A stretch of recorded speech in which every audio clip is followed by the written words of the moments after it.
Okay, we want to welcome our special guest, God's Call Girl, best-selling author, Carla van Raay. Please be careful of the stage. Be careful. And I'm going to, could you hold that while I pick this book up? 2 seconds. Now, I want to read just a little blurb from the back of the book, just so I get the story right, okay? At the age of 18, Carla van Raay entered a convent to devote her life to God. By 34, she was earning her living as a prostitute. How fantastic. As a child, Carla van Raay experienced a trauma that changed her life forever. Burdened by the weight of this terrible secret, all she wanted to do was survive. Life as a nun promised refuge from the outside world. Carla hoped to find love and understanding within the convent walls. Instead, she became enmeshed in a complex system of regulations that drove her to the brink of madness. Finally released from her vows, she escaped back into the real world. So we were going to talk, we would love to hear the story. We like to have both ends of this. Who likes both stories? I like both sides. But because we'd like to know, first of all, what inspired you to write your book? It became a bestseller. Hello. And can you hear? How do you turn it up? Because you've got a soft voice. Yeah, I've got a soft voice. I'm an introvert and I've got a soft voice, okay. What inspired me to write this story was I was always a writer. As a child, I was writing in journals. My book really is based on the journals that I wrote for many years. And I was in a meditation class one day when I was telling people about my story, and there was someone there who said, if you promise to finish your story, I will give you a computer. And that was, when was that? Quite a while ago, when, I didn't have a computer. And I said yes. And so because I promised to finish the story, that's how it got published, really, because I gave up quite a few times. And then I just remembered what I had promised. Also, I got the idea after a while that this book wanted itself to be published, because when I was on the verge of giving up, there would be people like angels, coming along to fix the computer, to give me inspiration, to help me with one problem or another. Still took 15 years to complete the book, and it couldn't be completed until I'd gone through certain experiences. Because when I started writing the book, I had no idea that all my life choices had been based on sexual abuse, on the confusion caused by sexual abuse. So then I had to write about that, of course, and it's a very frank story and a very true story of healing from abuse, and the kind of choices a person makes and the kind of thinking and feeling that happens when a person is sexually abused. And I was also religiously abused because of my Catholic faith, and physically and emotionally abused as well. But I'm here as an inspiration, really, for healing. That's what I am, because it can all be, you can rise above all of it. It doesn't have to be it doesn't have to define your life and who you are at all. Do you want this back? Oh, thank you. How long were you in the convent for? I was a very obedient nun for 12 and a half years. And what do you think is more fun, being put on a pedestal for being a nun, or putting down there for being a prostitute? What's more fun? Oh, don't know. One gets paid a lot more than the other. Yes. Although I didn't know what to do with the money, because I had made a vow of poverty, and money was an embarrassment to me. I didn't know. I still don't have a house. Most prostitutes, what they do is they buy the house. Real estate, Carla, come on. But I didn't do that. So it didn't. That Maybe didn't when we make the movie out of this book, we can buy you a house. Yes, well, it was more fun being a call girl, absolutely, and I blossomed as a woman. In the convent, I was the bride of Christ, right, but I couldn't be a woman. They shaved my hair off and kept my hair shaved off every week, right, the symbol of womanhood. You didn't have hair. You didn't have a body, really. I didn't have a body below this point. I didn't know what was down there at all. Yes, that's right. Things have changed now. I'm just talking about what it was like in the 60s. The universe balances itself out, isn't it? Like something that was so blocked and controlled and in the dark, to it's like, right, I'm going on that journey, that adventure.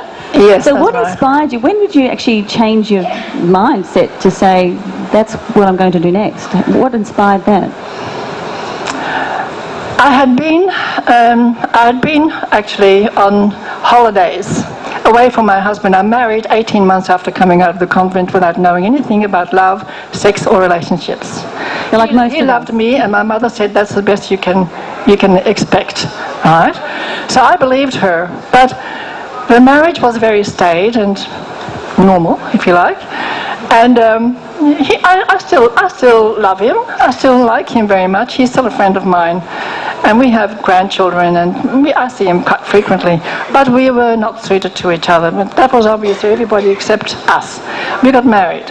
But when I was on holidays, I met up with someone when I was 34. Met up with someone who was 19, and he was a virgin to sex, and I was a virgin to passion. And we were together for 2 weeks, very innocently and very passionately and very openly. And for 2 weeks, and then he said, bye, I'm off to Panamonica again, that's where I work. I didn't see him after that for 30 years. 30 years later, he came back in my life, and we picked up where we left off. But that's another story, okay? But that experience told me, let me know that there was more to love and sexuality than I was experiencing. That just fired me up to explore my sexuality. And I did it in the way that I thought was the most honest way possible, without going into a relationship, and that was to become a sex worker. So I watched how it was done. I worked for other people for 3 months, and then struck out on my own. I was never a streetwalker. I never worked in a brothel. I was called out, and I worked from home as well. So I set my own standards, you see. I wasn't a normal call girl at all. So God's call girl is a play on words. I was actually called to do this work. I was called to go into a convent. I was called to leave. And I was called to do this work. And then I was also called to stop being a sex worker. And that was very hard. I found that impossible, really, because of a self-sabotage that was inside myself. I'm talking a lot. What is your question? I'm the same, but we're sexual beings. Does anyone have a question for Carla? Who's got a really good question for Carla? You win a book, autograph at the back there. Can we send a microphone if we... Unless, good. So, what was the major thing that struck you to make you stop?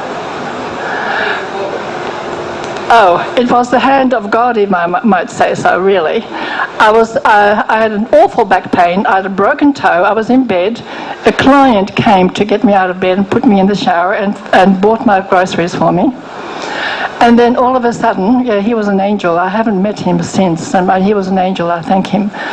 A phone call came out of the blue, and from Denmark, on the south coast of WA, Denmark, that little place. Do you know it? On the south coast, yeah. There's a unit for you here, Carla. Would you like it? And I said, yes.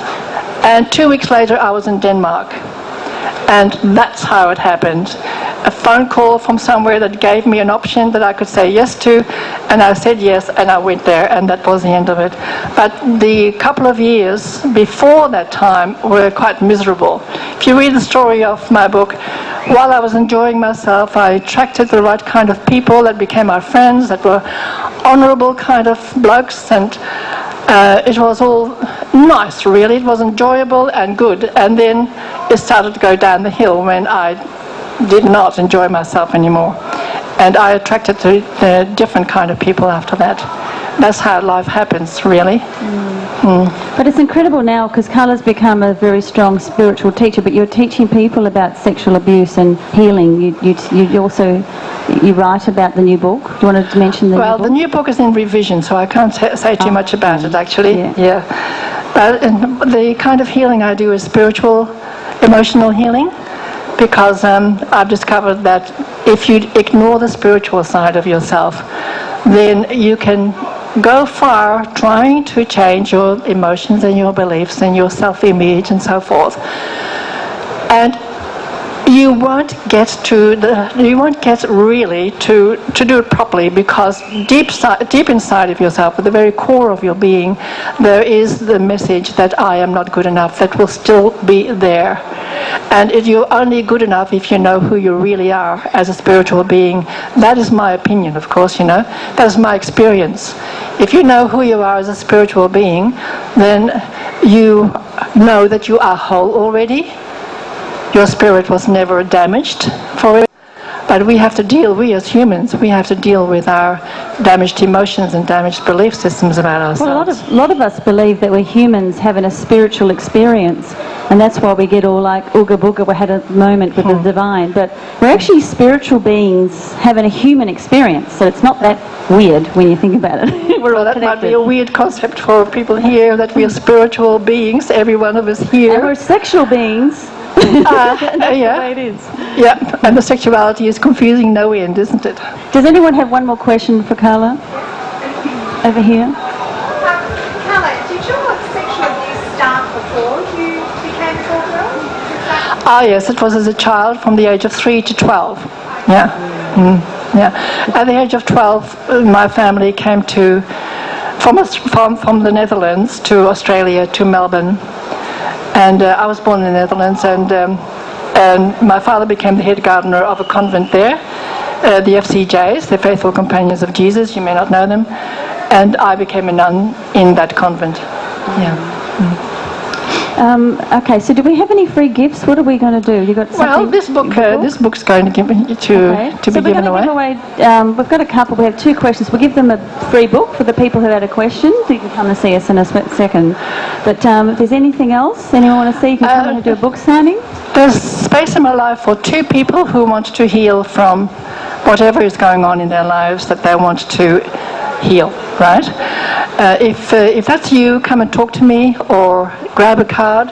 My cards are over there on the table, and we'll have a talk, a non-obligatory talk. I'll come and meet you. The sessions after that are done by phone or Skype. So if you'd like to do that, I'm open to talking with you, okay? Thank you so much, Carla, for your time today. Give her a round of applause.